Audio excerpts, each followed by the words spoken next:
Rayleigh, creo que se le fue el audio al profe. Creo que esté una llamada. Ahorita se va a conectar. Rayleigh, Doctor, ya, dejó de... empezamos, hijo. Dígame. No, estuve con una llamada. Tenía una llamada mi celular para que no me llamen. Ah, ya. Entiendo, doctor. Sí, entonces, ya, comenzamos. Son 8:05. Ya, vamos a tratar de hacer todo en hora y media. A ver, muchachos, muy buenos días. El tema que tengo ahora, quiero compartirlos con ustedes porque ustedes tienen conocimientos previos a fisiología para poder utilizarlo e interpretar casos fisiopatológicos, porque la fisiopatología es una alteración de la fisiología. Entonces, si no hacemos bien las mediciones de presión arterial, entonces lógicamente que vamos a tener problemas muy serios.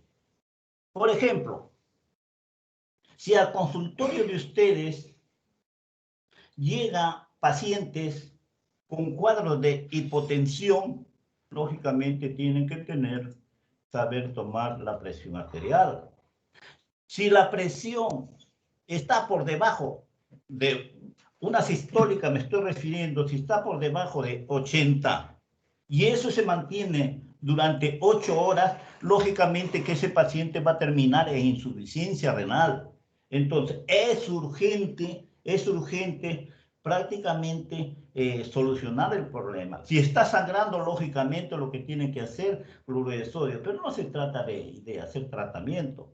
Pero ya les digo, les hago las advertencias. Si el paciente está séptico, está en shock séptico, prácticamente ustedes no pueden tratarlo. Ustedes tienen que enviarlo, derivarlo a una unidad de cuidados intensivos. Doctor, disculpe, dejó de compartir el escritorio, dejó de compartir la diapositiva y ya no se muestra por si acaso. Ahí estamos. Ahora no se ve ninguna diapositiva.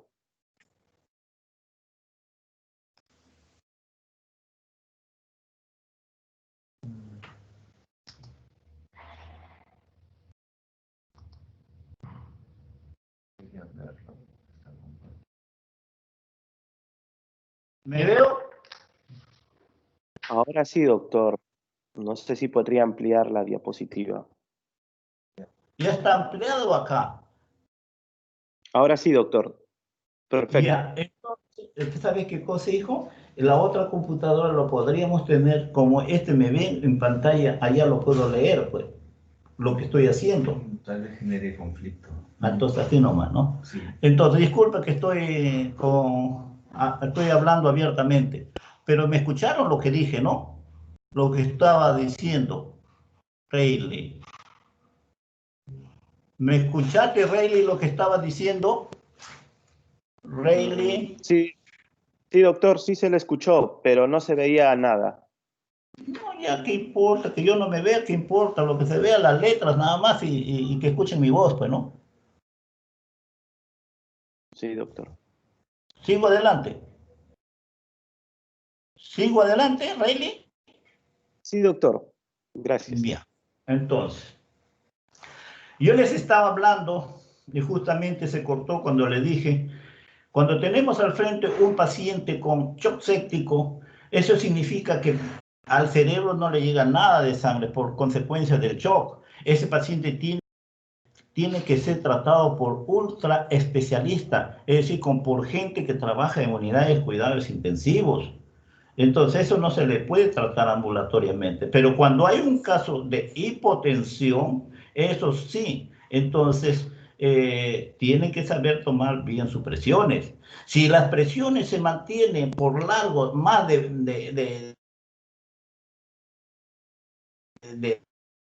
por debajo de 80, significa que ese paciente puede terminar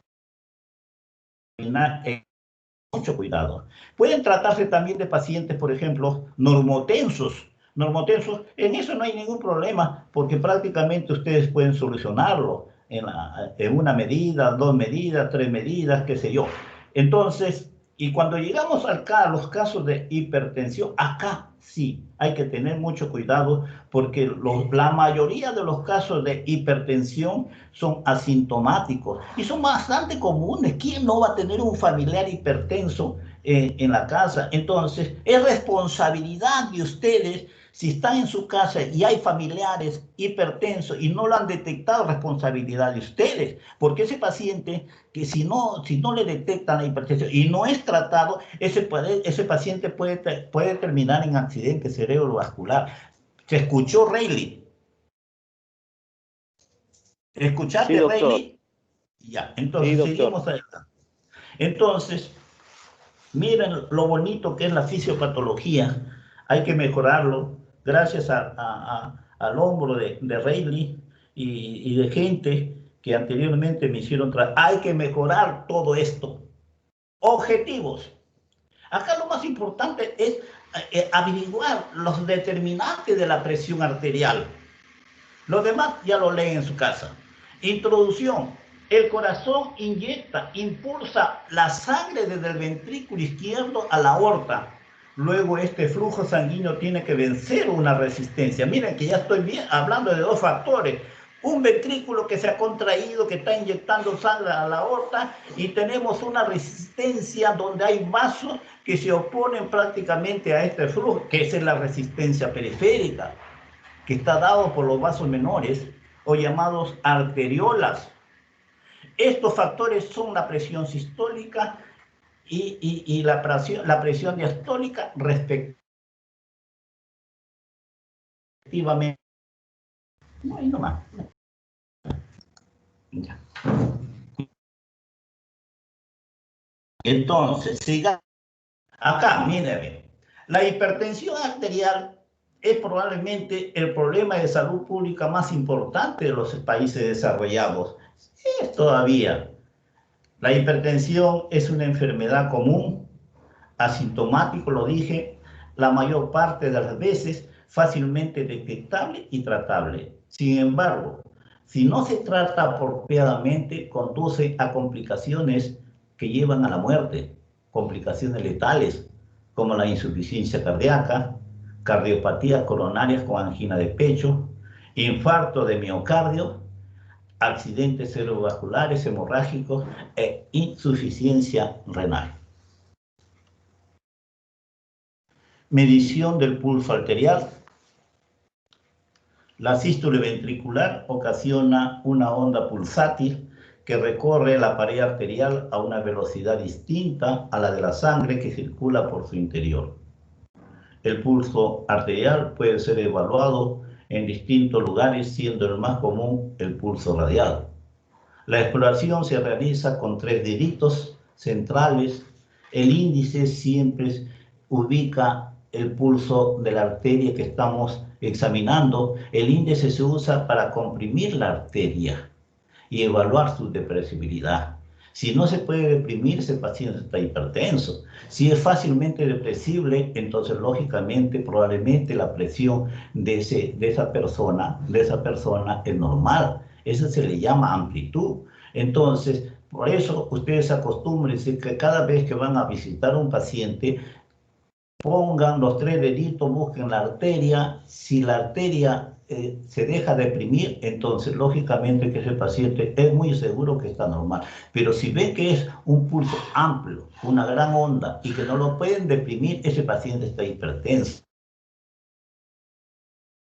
Entonces, a estas cositas que prácticamente permite trabajar como representante de tensión o dureza. Esa es la amplitud. Es importante la medición de la frecuencia, para lo cual tenemos que conocer una serie de características, saber contar. Cuenta el número de pulsaciones por minuto, el ritmo de las mismas, es decir, la duración de las diástoles, que tienen que ser simétricas, la amplitud de lo que yo le estoy hablando y la simetría entre ambos miembros, es decir, que la pulsación del brazo derecho tiene que ser igual al del brazo izquierdo. Frecuencia. La frecuencia depende del rango de descarga fisiológica del nódulo sinusal. Entonces, siendo normales entre 60 y 90 por minuto para el adulto, entre 100 y 150 por minuto en el recién nacido, entre 80 y 120 por minuto en el niño. El aumento o la disminución de la frecuencia se llama taquicardia o bradicardia, respectivamente. Ya no hay necesidad de orientarlo. Ustedes están madurando dentro de la medicina.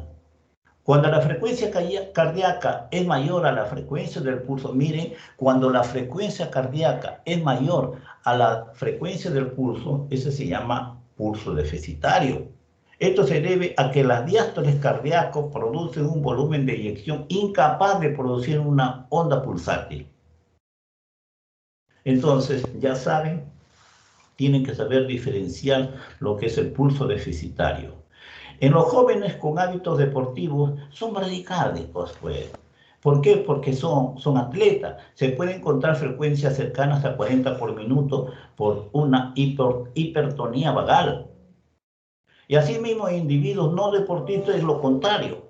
Con solo adoptar la posición erecta, la frecuencia cardíaca se incrementa entre 10 a 15% con respecto a la posición de cúbito dorsal.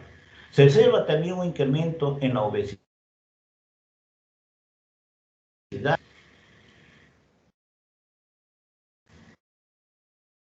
Me voy a detener porque hace el médico. Tal vez el cardiólogo sí, pero el médico general lo ignora. Entonces, está en sus manos de que ustedes hagan una buena medicina. Yo sé que en Villarreal hay muy buenos médicos. Salen muy buenos médicos, ¿no? Hay algunos que se quedan, pero no es porque no tengan cerebro o porque no tomen su agua de manzana. Lo que pasa es que no quieren. Entonces, sí pueden, muchachos. Entonces, tenemos que contemplar el ritmo. Ya hablamos del ritmo. Se dirá que es regular cuando todas las pausas diastólicas son iguales entre sí. Entonces, las pausas diastólicas son el periodo diastólico, ¿no es cierto? Entre la sístole entre la sístole y la diástole. Entonces, esos periodos tienen que ser iguales. La amplitud o la altura de las pulsaciones depende de la presión diferencial. La presión diferencial, por ejemplo, cuando hay un sujeto que tiene una presión de 120 sobre 70, ¿cuánto es la diferencia? Entonces, son 50 milímetros de mercurio. Entonces, lógicamente, que eso lo vamos a tomar como normal. Pero si estamos en un paciente taquicárdico, lógicamente que la duración de la diástole es más corta y por lo tanto aumenta la presión diastólica y el pulso se detecta bien alto. Entonces, y cuando nos vamos al contrario, al otro extremo de esto que hemos considerado que es normal, en que los pacientes son bradicárdicos, entonces lógicamente que la pausa de duración de la diástole es más larga. Y como es más larga, la presión diastólica es menor. Entonces, lógicamente que lo vamos a detectar vamos a tener una amplitud del pulso bastante baja. Entonces, acá, mientras que si es menor a 90 me ocasiona pulso fácilmente depresivo. Simetría, para ello debemos coincidir ambas pulsaciones escritas. Adelante. Doctor Reilly, estamos yendo bien, ¿no? Sí, doctor, sí se escucha. Ya. Entonces, tú eres ahí el referente. La presión arterial es la fuerza o empuje de la sangre sobre las paredes arteriales. Puede ser medida de manera directa desde la luz arterial mediante la introducción de catéteres o de manera indirecta por medio de un manguito neumático conectado a un manómetro. Eso es lo que van a usar todo el tiempo. Siempre no se olviden del manguito neumático conectado a un manómetro. El manómetro es el reloj y el manguito neumático es el brazalete. No lo olviden.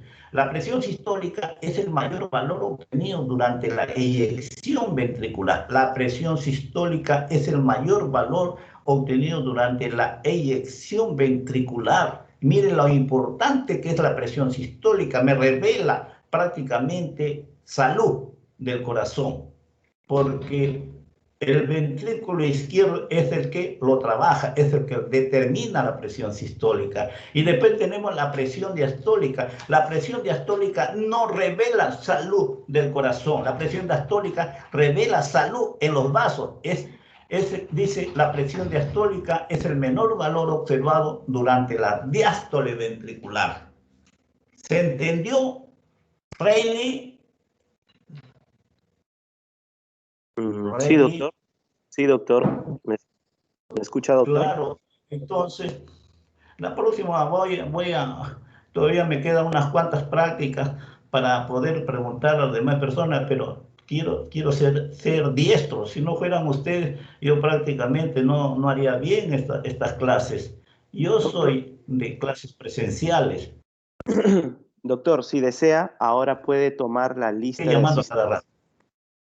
Doctor, si desea, ahora puede tomar la lista de asistencia. Puedo y ahí preguntar.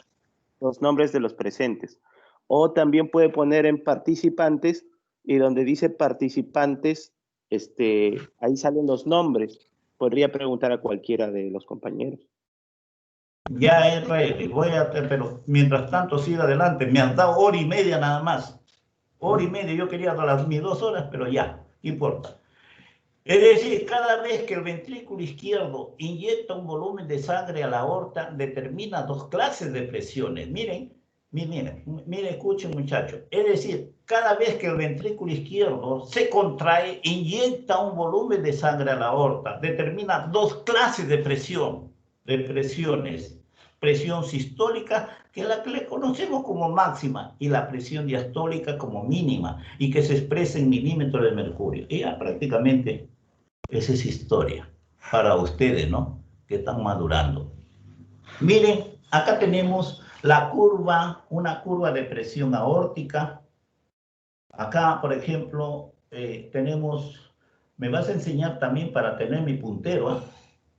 Mi puntero, ¿sí? Ahí va a tener un puntero. Acá pone presión. Se puede hacer el puntero también. Me vas a enseñar eso, Rey, ya es importante.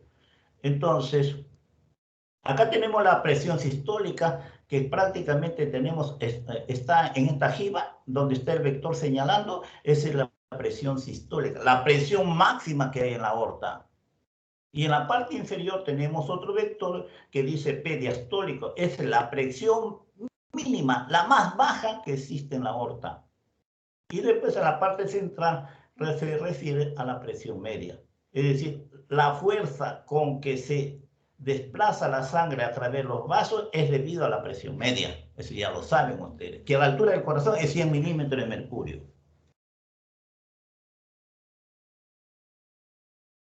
¿Qué factores lo determinan? Los factores, presión arterial, igual. Entonces resistencia vascular, donde PA, presión arterial, y hasta acá está la leyenda. Importantísimo, presión arterial es igual a gasto cardíaco, gasto cardíaco es la cantidad de sangre que saca el corazón en un minuto o pasa a la aorta, y resistencia vascular sistémica está representada por todos los vasos menores, las arteriolas. Ya, sigamos adelante. Muy bien. Ciclo cardíaco. Prácticamente eso es lo que representa, lo que hace algún corazón con sístole y diástole. Sístole, diástole. Desde las aurículas hasta abajo. Así todo un ciclo. Mire, acá ven una curva morada, ¿no? La curva morada representa a las presiones que suceden dentro de la aorta. Acá vemos también una curva roja que representa a las presiones que puede realizar el ventrículo izquierdo.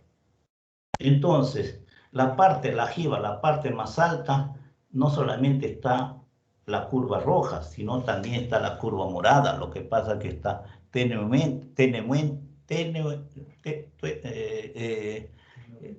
tenuemente. No se pronuncia, ya me estoy... Ya. Entonces, levemente pintado. Entonces, es decir, que la jiba es igual a la curva morada. Entonces, la curva roja viene a ser la máxima presión que puede tener la aorta. Y la curva morada, al revés. La curva morada, la máxima presión que puede tener la aorta, y la curva roja es la máxima presión que puede generar el ventrículo izquierdo. Entonces,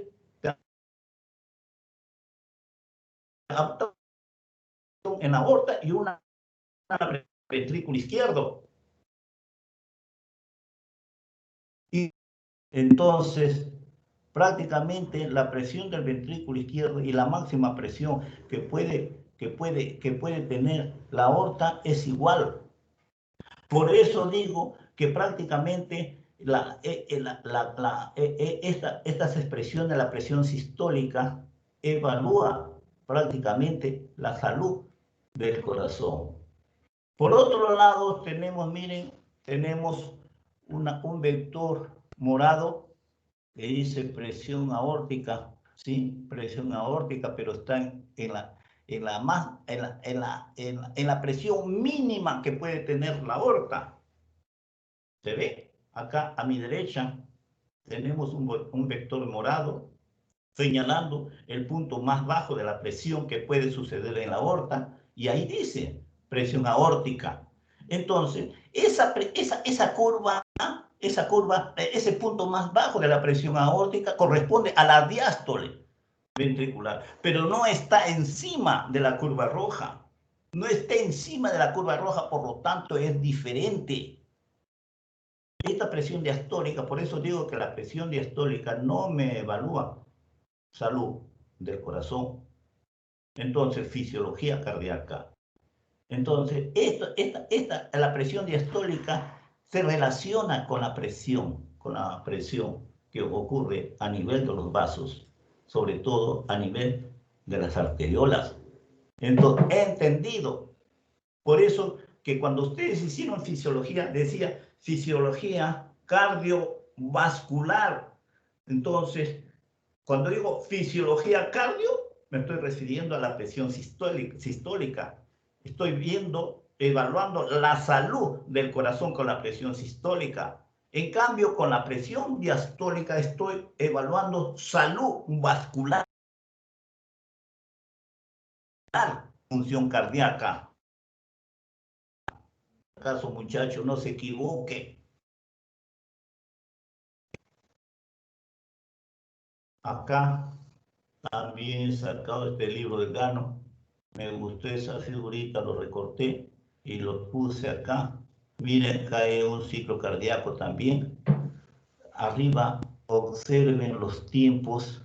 El ciclo cardíaco, miren, este ciclo cardíaco tiene un tiempo máximo expresado en segundo en la parte más alta. Dice que ese ciclo cardíaco dura 0.8 entonces segundos, ¿no?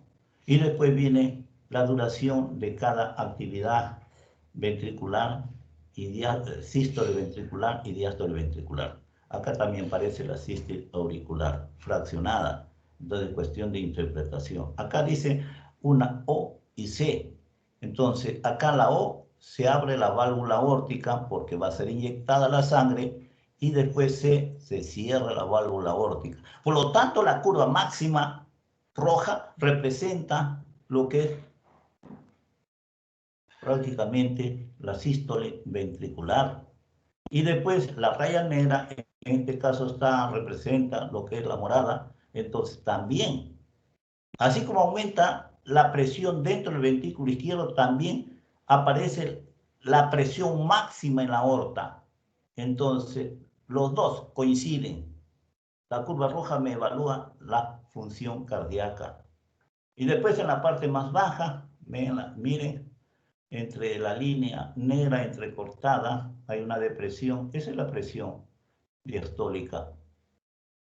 Entonces, ya por la figura anterior, llegamos a la conclusión de que prácticamente la sístole evalúa la función cardíaca y la diástole evalúa la función vascular.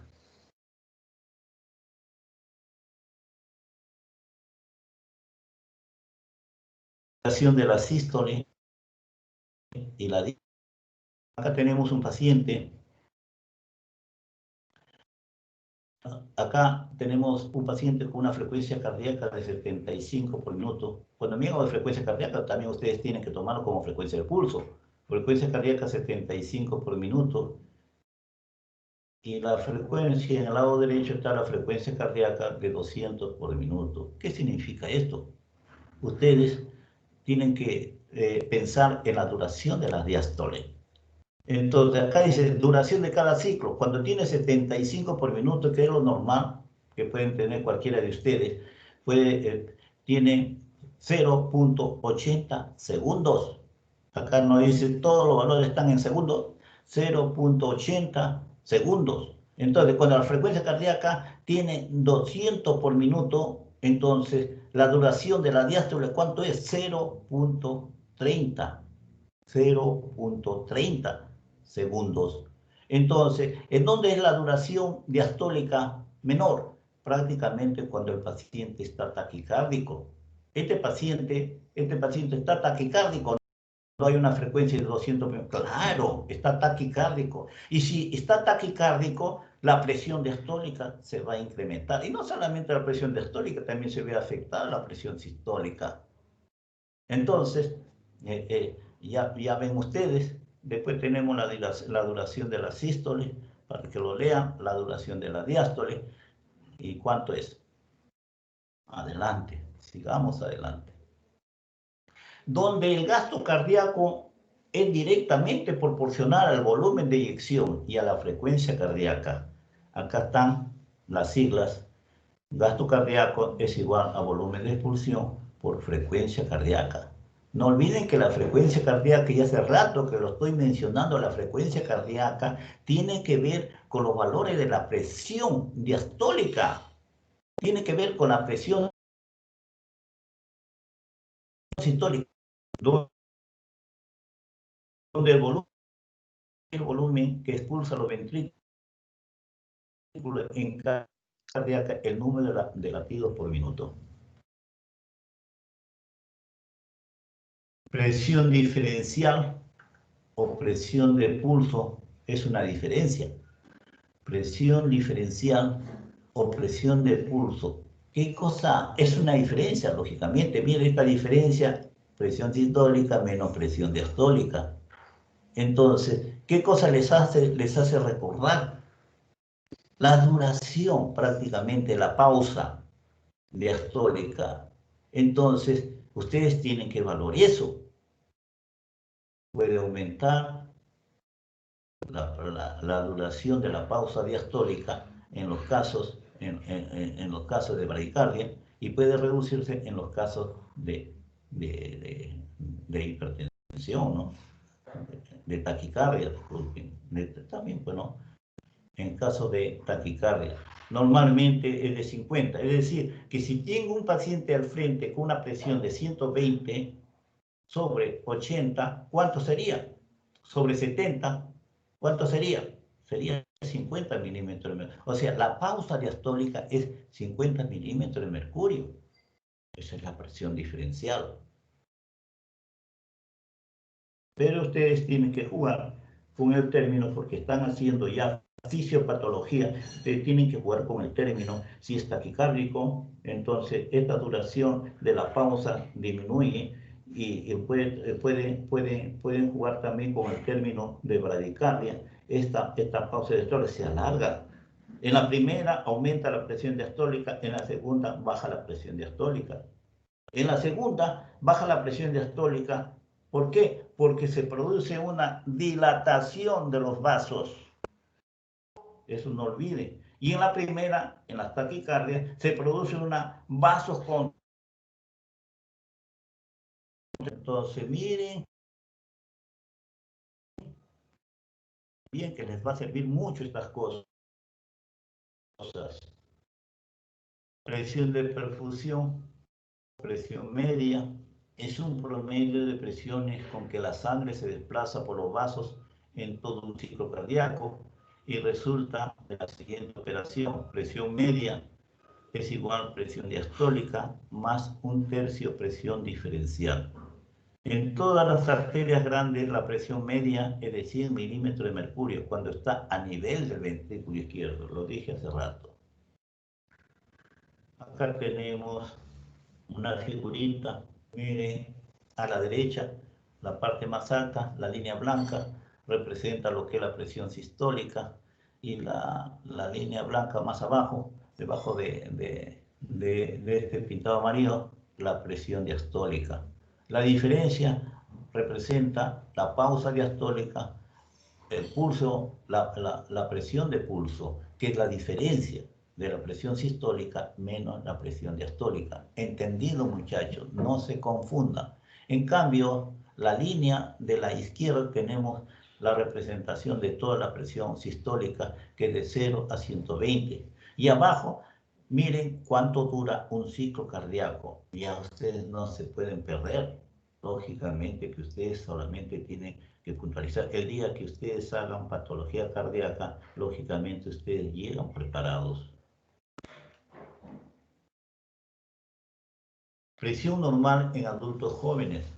Ya les hemos presentado un cuadro anterior.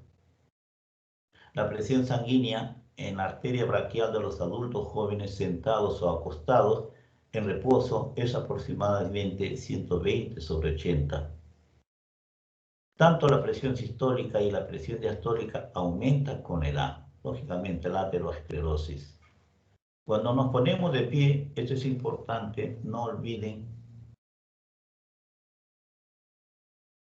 cuando el sanguíneo cerebral declina solo 20, pero cuando descrece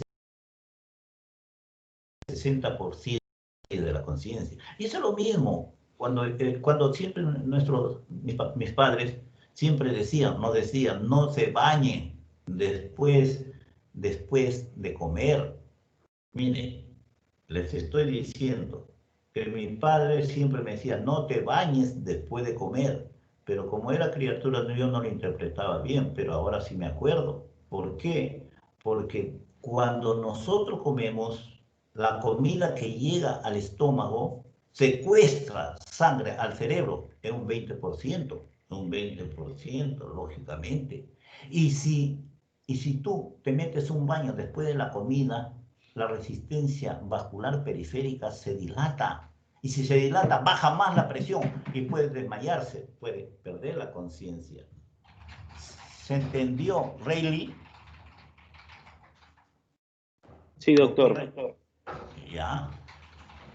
Como sucede, por ejemplo, esta pérdida de conciencia, como sucede con el personal militar, cuando permanece de pie por largos periodos pueden presentar desfallecimiento, pero por mecanismo homeostático de recuperación de equilibrio se recupera, porque cuando está parado mucho tiempo, entonces produce una vasodilatación y el cerebro se queda sin sangre, pero si se cae, ese volumen sanguíneo secuestrado por el hecho de estar de pie se recupera, porque está acostado ya, y recupera la conciencia. Ahí está, lo único que tiene que hacer cuando sucede esto, prácticamente poner su alcoholcito en alcohol para que prácticamente no se enfríe, y levantar las piernas estando acostado por un periodo de tiempo corto, entonces el paciente se recupera fácilmente.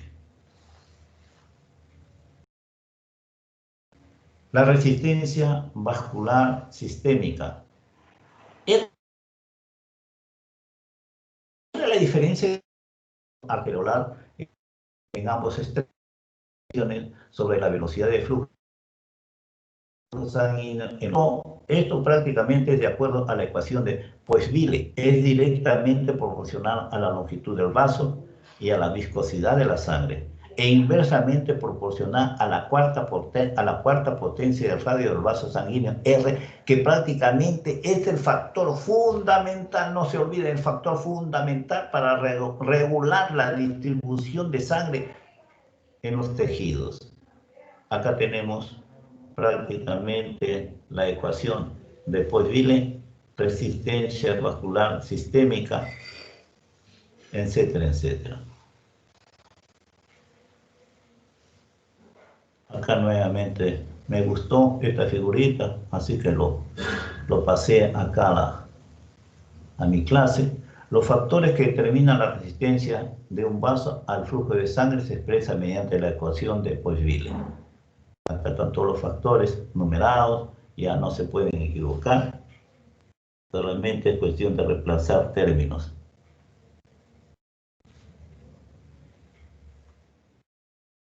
El vaso que yo le estaba hablando, acá hay P1, P2, diferencia de presiones, A1, A2, áreas, velocidad, longitud, radio, flujo, donde lo más importante del éxito de la ecuación de Poiseuille es el radio, elevado a la cuarta potencia. Korotov. ¿Ustedes se acuerdan de Korotov? Son los ruidos de Korotov.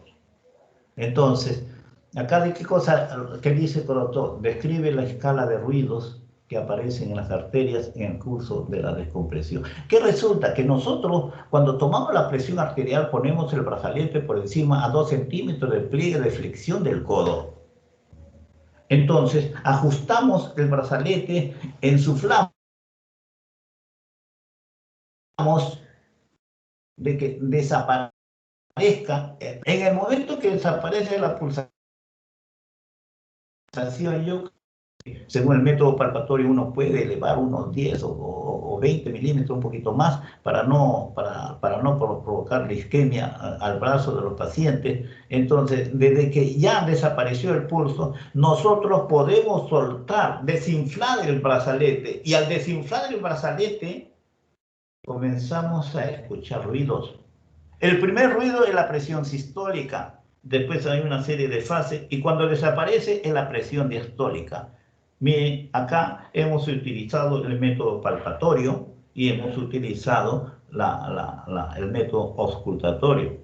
Entonces, ya saben, los ruidos de esta escala son los siguientes, para que lo lean. Fase 1, busca aparición de los ruidos claros que se intensifican. Entonces, eso prácticamente es la presión sistólica. Y después, fase 5, desaparición de los ruidos. Esa es la presión diastólica. La importancia del estudio de la presión arterial cardíaca, en que es un parámetro útil en la investigación de poblaciones de riesgo de hipertensión, poblaciones. Entonces, buscamos la cantidad, el porcentaje de la población que son hipertensos, para evitar enfermedades posteriores, que es un gran problema de salud pública. En los países adelantados, aquellos que tienen enfermedades de hipertensión son ayudados, no es como el nuestro. Entonces les ayudan a que un montón de leyes tienen. Dice, además nos permite prever de manera rápida posible riesgo de accidentes cardiovasculares.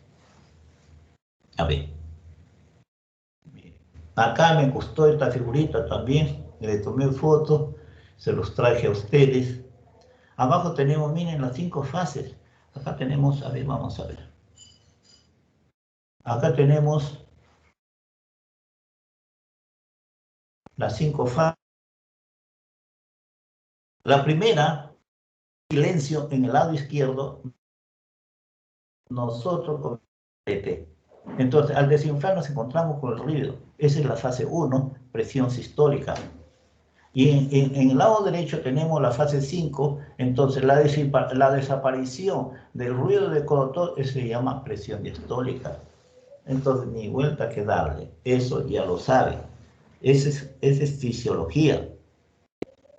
Entonces, clasificación de la presión arterial para mayores de 18 años de edad. Acá está, miren, de dónde se ha sacado este informe. Entonces tenemos una presión normal, ellos hablan de presión normal sistólica y diastólica. Normal, la sistólica es menor de 120 y la diastólica es menor de 80. La prehipertensión, antes de que se catalogue como un paciente hipertenso o que ya le está, se podría decir prehipertenso, como dicen, está cuando encontramos al paciente con presión de 120 y 139. y presión diastólica de 80 a 89.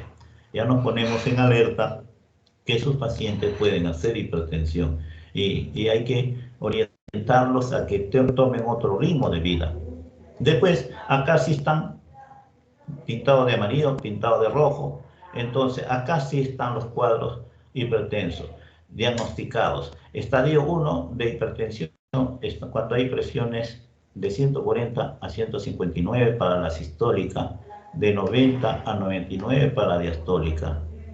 Entonces, pintado rojo, estos ya son un poquito más graves, estos están cercanos a hacer su accidente cerebrovascular, su ictus. Entonces, cuando es mayor o igual a 160 milímetros de mercurio y cuando la presión diastólica es mayor a 100 milímetros de mercurio.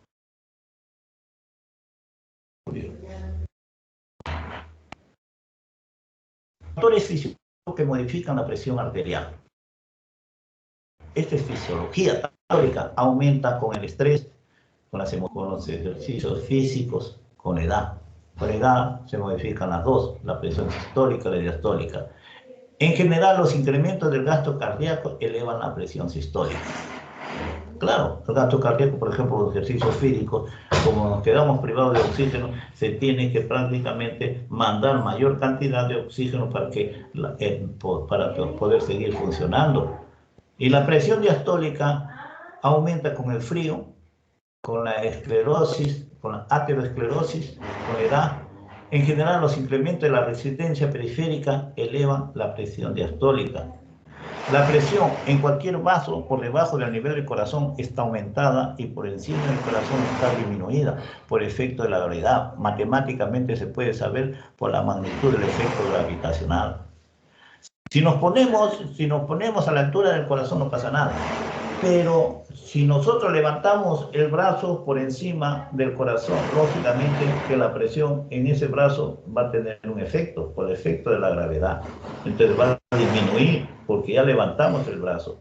Pero si nos ponemos de pie, si acostado tenemos una presión a la altura del corazón, pero si nos ponemos de pie, prácticamente hay más columna sanguínea que hay efecto gravitacional y por lo tanto la presión en la pierna va a estar aumentada. Esa es la fisiología.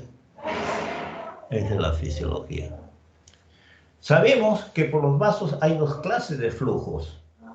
Tenemos un flujo laminar, que acá le digo silencioso, es decir, que si yo pongo la campana de estetoscopio en cualquiera de nuestra arteria, no vamos a escuchar nada. El flujo es silencioso. Pero si nosotros comenzamos, cuando colocamos el brazalete, a comprimir, a estrangular prácticamente eso, a disminuir el arterial, entonces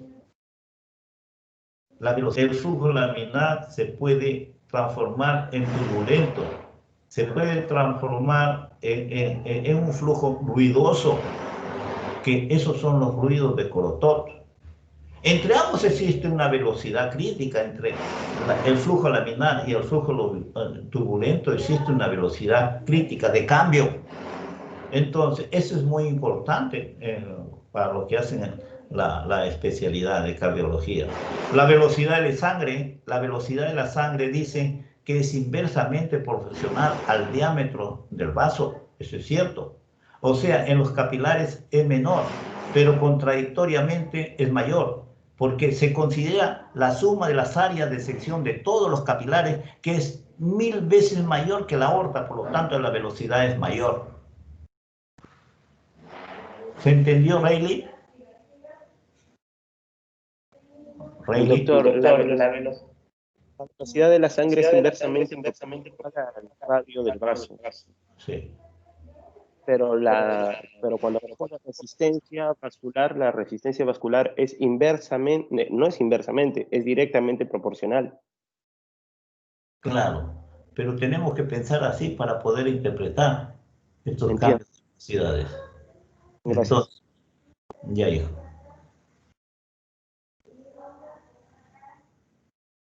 Acá, una recomendación, acá se lo voy a leer, por si acaso hay alguna pregunta, lo pueden hacer. Si no sé, yo soy muy sincero. No lo sé, yo no soy cardiólogo, pero sí soy fisiólogo. No olviden que yo soy el único fisiólogo ahí en fisiología. Entonces, primero, sentar al paciente por un tiempo de 5 minutos, como mínimo, en un ambiente quieto y calmado, descansando sobre una mesa. A nadie le gusta visitar al médico. Y la culpa es prácticamente no su padre, porque lo voy a llamar al médico para que me ponga inyección o la enfermera. Prácticamente hacen un mundo, ¿no? Que no, el bebé no quiere visitar al médico. De modo que el punto medio del brazo esté a nivel del corazón. Punto 2. Seleccionar un manguito del tamaño adecuado. El bladder de vejiga, bladder dentro del manguito debe rodear 80% del brazo en adulto y 100% del mismo en niños menores de 13 años. 3. Palpar la arteria braquial. Colocar el manguito de modo que la línea media del bladder esté sobre la pulsación arterial. El borde inferior del manguito debe estar a 2 centímetros por encima del pliegue de flexión del codo, donde se va a colocar prácticamente la campana del estetoscopio. No, dentro del brazalete, no. ¿Me escuchan? No, porque prácticamente altera la toma de la presión arterial. Entonces, tienen la costumbre de colocar la campana en el estetoscopio dentro del brazalete. No, ustedes tienen que condenar eso de ahí. Porque la compresión tiene que ser, para tomar la presión, tiene que ser uniforme, homogéneo, la compresión, la disminución del diámetro de ese vaso que estamos tomando la presión. Entonces, colocar la campana lógicamente no es una compresión homogénea. Prácticamente puede comprimir solamente la punta, entonces altera la toma. 4. Coloque el manómetro de modo que el centro de la columna de mercurio o el aneroide, es el reloj, esté a nivel de los ojos y sea fácilmente visible para el observador. Al propósito, yo les he puesto una transparencia que le he bajado de YouTube. Vi 4 ahí, estaba mirando. El que me convenció fue esto de los argentinos. Y muy bien se lo he colocado, se lo ven pues en el momento que están libres.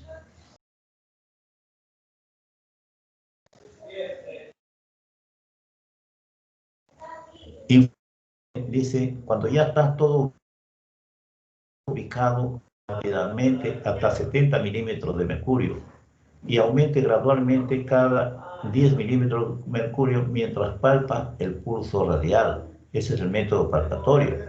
Señale el nivel de presión, ustedes tienen que grabar, ¿me entiende? Lo que están viendo, de que señale el nivel de presión donde desaparece el pulso y reaparece posteriormente durante la deflación o desinflado. Este método palpatorio proporciona una aproximación preliminar de la presión arterial sistólica que estamos buscando, necesaria para asegurar un nivel adecuado de inflación cuando se realiza la medición real auscultatoria. 6. Colocar los auriculares del estetoscopio en los canales auditivos angulados hacia adelante. 7. Ubicar el diafragma del estetoscopio sobre la pulsación de la arteria braquial, pero bajo del borde inferior del manguito y mantenerlo firmemente en el lugar, asegurándose que haga contacto con la piel en toda su circunferencia. 8. Infle el bladder. El bladder es prácticamente la vejiga, el bladder, lo que le llaman de las pelotas que infla, es el que está dentro del brazalete, que se llena de aire. Infle el bladder de manera rápida y constante a una presión de 20 a 30 milímetros sobre el nivel determinado previamente por la palpación. Luego abra la válvula, desinfle el bladder cada 2 milímetros por segundo mientras aparecen los sonidos, los ruidos de Crotot, que ya saben qué cosa es, con la explicación que yo ya les di.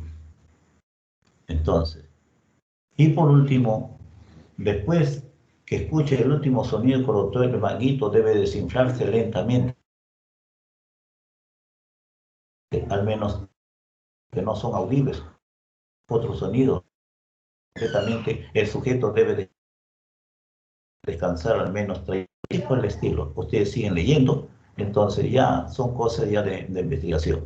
Pero hemos hecho lo necesario para seguir con la clase. Todavía son las 5 para 9. Sigo leyendo, son 5 para 9. Las presiones sistólicas y diastólicas deben registrarse inmediatamente aproximándolo hacia arriba a los 2 milímetros más cercanos. La medición debe repetirse después de 2 minutos y promediarse las dos lecturas. Si las dos primeras lecturas difieren en 5 milímetros de mercurio, deben realizarse mediciones adicionales y promediarse, sacar un promedio. Determine la presión arterial entre los componentes de su mesa con los sujetos en posición sentada. Eso es lo que pueden hacer ustedes. Algún día van a ser profesores también. Midan la presión arterial por el método auscultatorio y palpatorio, que eso es lo que hemos hecho. Determine la presión arterial en uno de los compañeros de su mesa en dos posiciones distintas, en decúbito, dorsal y de pie, porque al final van a ver ustedes ahí las cosas que se tienen que llenar, que es fácil, ¿no? Fácil es.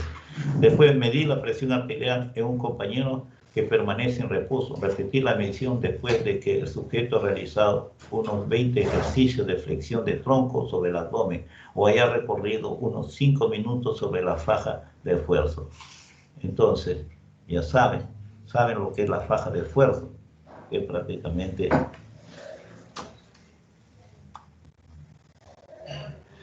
esos aparatos que corremos, ¿no? Hacemos ejercicios. Ahora, llegamos a la presión diastólica, determinante de la presión diastólica.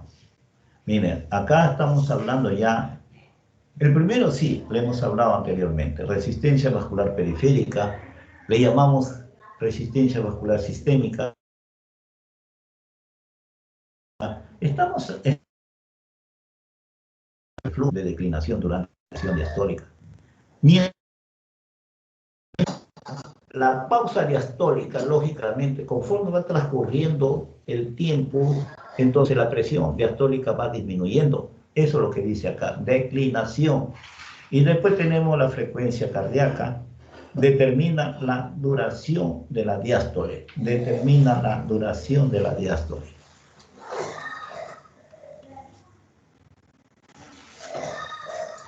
Acá dice diastólica y por otro lado dice sistólica. Por ahora se olvidan de la sistólica. Estamos en la diastólica.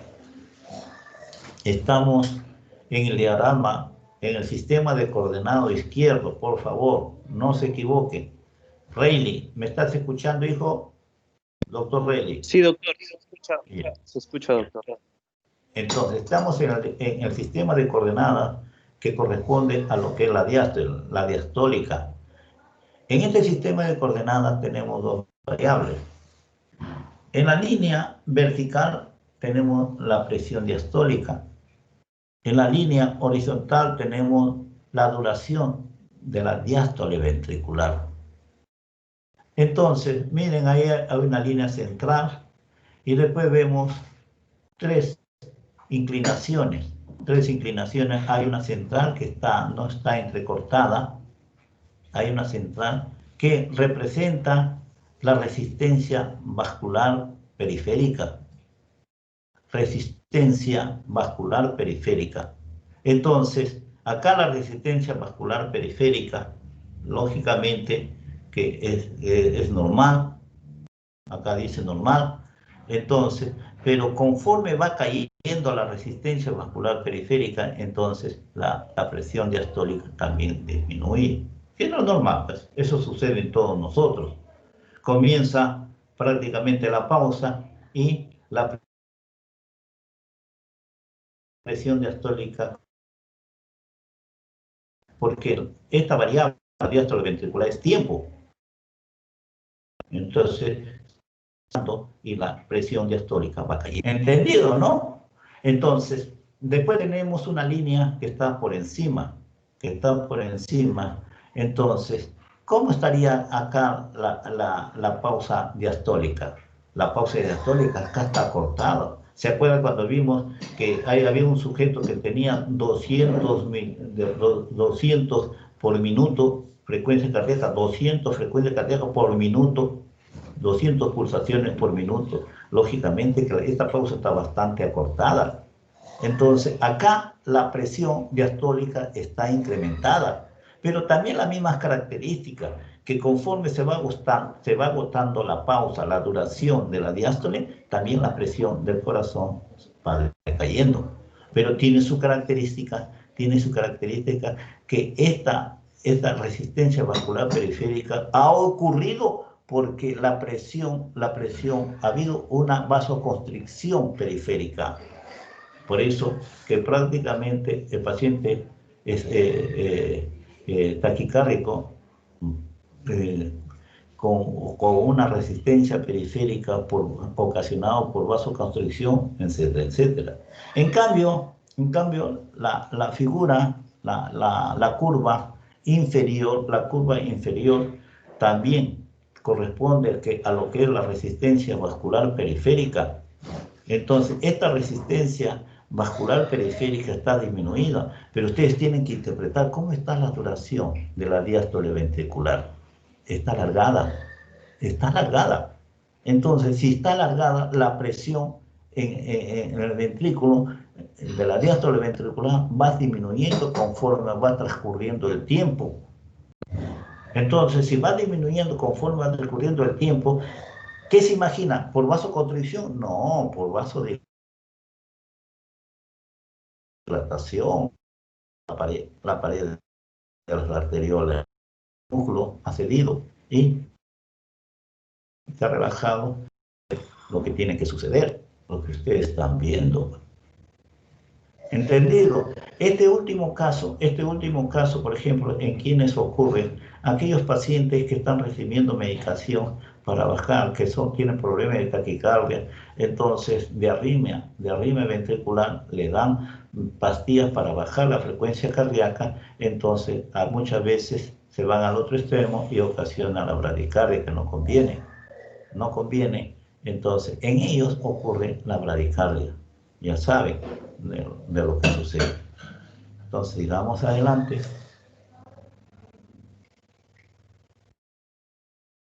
Acá dice longitud de la pausa diastólica y descenso de la presión diastólica. Entonces, todo lo que les he estado diciendo no es mentira, es verdad. Acá tenemos una curva de presión aórtica. Miren acá. Acá tengo el puntero, acá tenemos la curva de presión aórtica. Esta aljiba corresponde a la presión más alta de la aorta. Pero nosotros vemos el punto más bajo. El punto más bajo, ¿a quién corresponde? A la diástole. Esta es la diástole, que es igualito a la de acá también. Acá está la diástole ventricular. Entonces, la diástole ventricular tiene su curva que le corresponde.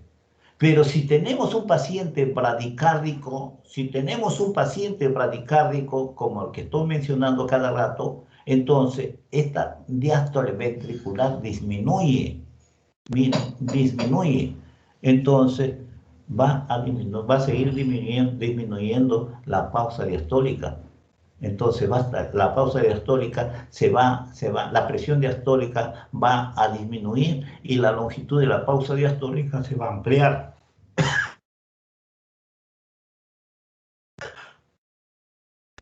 Que prácticamente la disminuye conforme va. Yo creo que sin eso ya no hay duda. Entonces, pero la diástole ventricular no corresponde al trabajo cardíaco. La diástole ventricular corresponde al trabajo vascular. Entonces me revela salud vascular. Entonces, ya saben ustedes, si en caso yo le pregunto estas cosas.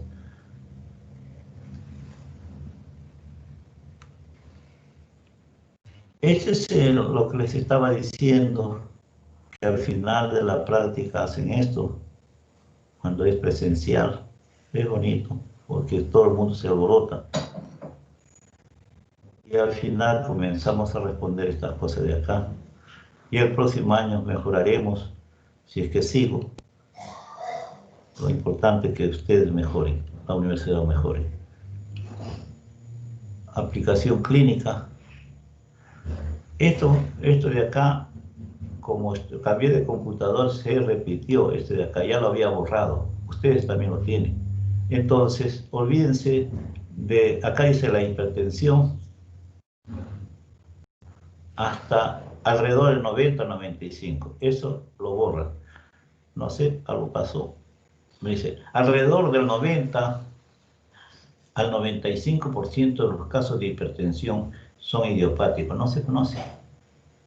Y aparentemente primarios, le llaman hipertensión esencial de causa desconocida. Es del 5 al 10%. Al 10%. La mayoría son secundarios, dice del 5 al 10% restante, la mayoría son secundarios a una nefropatía o con menos frecuencia a estenosis de la arteria renal, generalmente por una placa de ateroma. Entonces, los estudios de epidemiología han demostrado que solo un porcentaje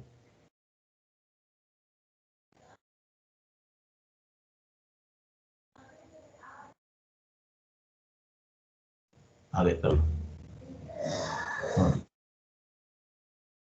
No logro leer lo que dice. Y acá tenemos ya otra imagen, cambio de computadora, por eso es la causa que no he podido corregir esa parte. Ahora vamos a ver ya la parte diastólica, ya lo entendieron perfectamente. Ahora la parte sistólica. Miren, acá tenemos el ventrículo izquierdo. Acá tenemos el ventrículo izquierdo, que cada vez que se contrae inyecta un volumen de sangre a la aorta. Pero no es el único volumen que se transporta a través de los vasos, porque acá tenemos un segundo corazón, que son las arteriolas, que también trabajan un volumen sanguíneo y que son los que lo inyectan a los capilares. Acá están los vectores. Entonces, esto prácticamente es sobreañadido, que es el valor numérico de esta fórmula. Y por último, acá en el denominador está el compliance, que se refiere a la elasticidad de la pared de los vasos. Lógicamente, que cuando la pared del vaso se distiende con facilidad, lógicamente que la presión no va a encontrar mucha resistencia y las presiones bajan. Y si sucede lo contrario, ya saben lo que sucede. Acá tenemos gradiente de presión. A ver.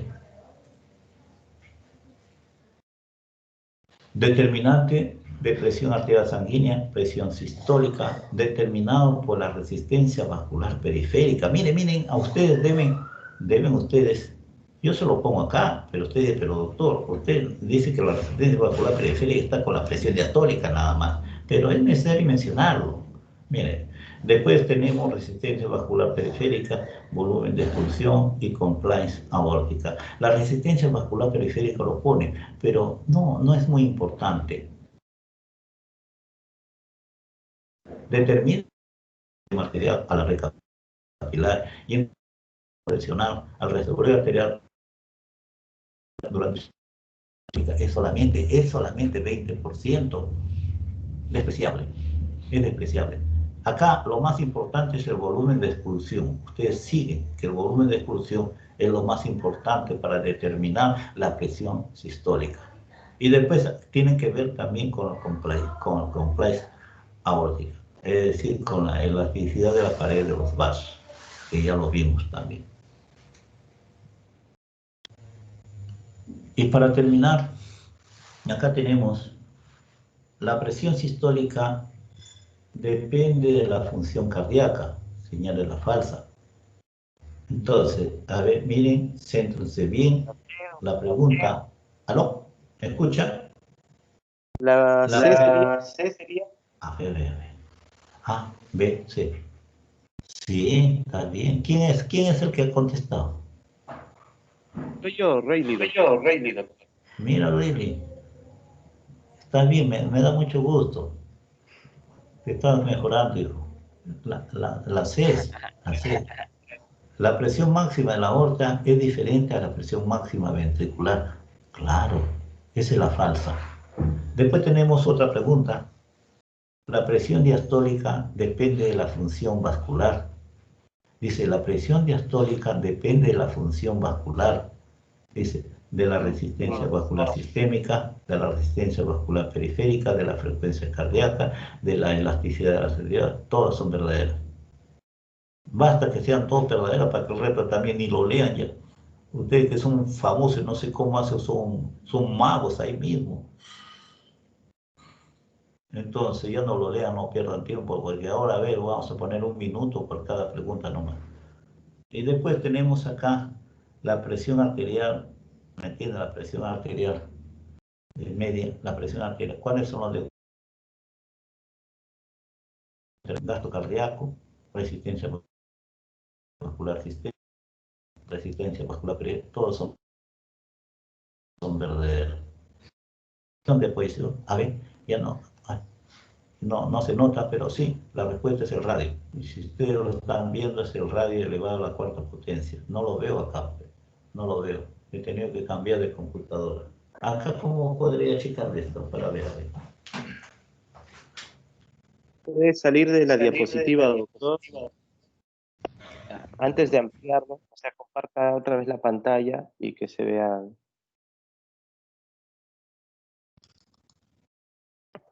Aquí estamos, quiero que se vea.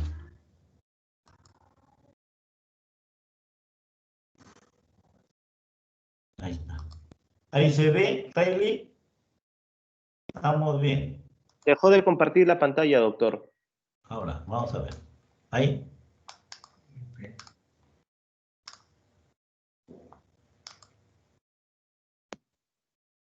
No, doctor, no se ve. Pero Bueno, ya le doy la respuesta, le leo y le doy la respuesta, ¿ya? pero ¿Ya está? ahora sí. Se ve. Entonces, la pregunta, en la ecuación de Poiseuille, señale, la resistencia al flujo sanguíneo está en las arteriolas. Las arteriolas regulan el flujo sanguíneo a los tejidos. El diámetro de las arteriolas cambian fácilmente. La resistencia vascular sistémica es inversamente proporcional al radio arterial. ¿Cuál es la verdadera? Todas son verdaderas. Bueno, pues muchachos, espero que les haya servido. Yo ya me incorporo porque soy responsable también de fisiología y la nutrición y tengo que dictar ahí 4 capítulos, imagínense. Entonces, pero voy a estar pendiente de todos ustedes. Cualquier cosita, estoy para servirlo. Cualquier cosa, el conducto que me lleguen, el malestar de cada uno de ustedes o el bienestar. Es Rayleigh. Ese es mi brazo de y ni hablar. Ya. Muy buenos días, ya nos estamos viendo. Chao, Rayleigh. Cualquier cosa, ¿qué más tiene que hacer? Es lo que tiene que hacer acá mi yerno. Que dejen de grabar, doctor, y creo que un compañero tiene una pregunta.